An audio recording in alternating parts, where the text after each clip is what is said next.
Hola, me llamo Maitane, aunque creo que va a ser más fácil para todos si lo dejamos simplemente en Mai. Hace un par de años terminé la carrera de periodismo y como no me veo pagando un pastón por un máster, al menos por ahora, y en la ciudad en la que vivo, no hay hueco para mí, voy a probar a ver. Además que la verdad es que me va mucho el rollo de Juan Palomo, yo me lo guiso, yo me lo como. Que por cierto, no es de un anuncio, es de un verso de Quevedo.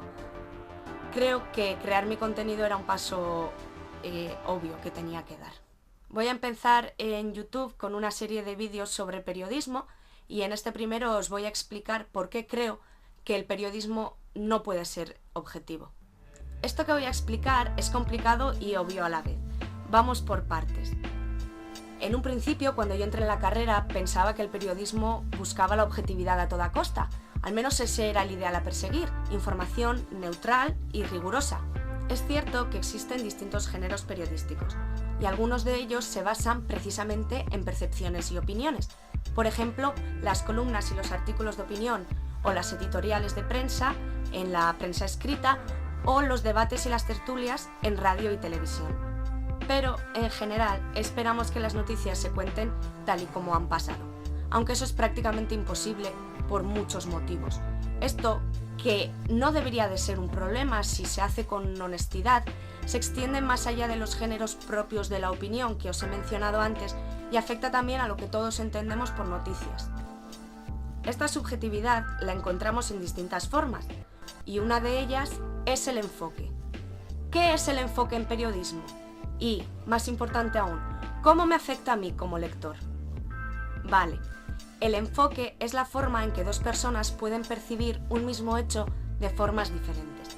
El típico 6 o 9, que es un número u otro, depende desde qué ángulo se mire. Os pongo un ejemplo de dos titulares sobre un mismo suceso.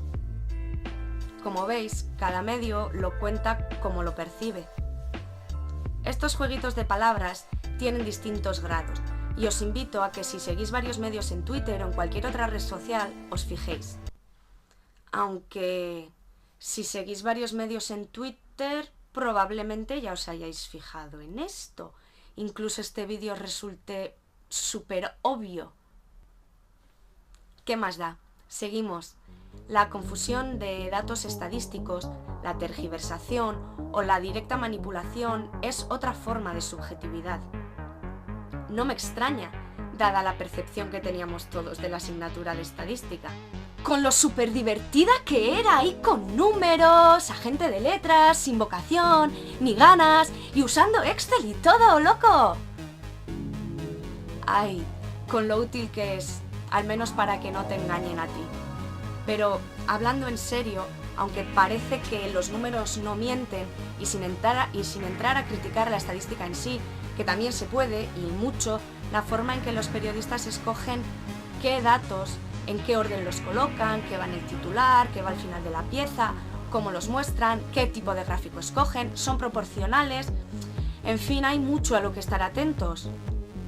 Sea lo que haya sucedido, incluso en una catástrofe natural, se pueden encontrar maneras de señalar a quien cada medio quiera señalar, a veces bajo un interés social y otras bajo un interés político u económico. Otra forma de subjetividad periodística está en la propia selección de noticias, algo que, como lo demás, puede parecer obvio, pero no creo que por ello deje de ser destacable. Y digo más, es súper importante, tanto que hay toda una teoría sobre cómo afecta esta selección de noticias al día a día del resto de los mortales. Pero poco a poco. Primero, sobre la selección de noticias.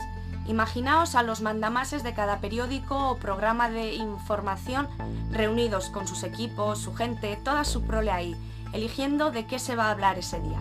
Es muy inocente pensar que en esa selección no van a influir factores económicos. Por ejemplo, una multinacional muy potente pone publicidad en tu medio, mucha publicidad, y a ti te llega una información que lo desprestigia de alguna forma.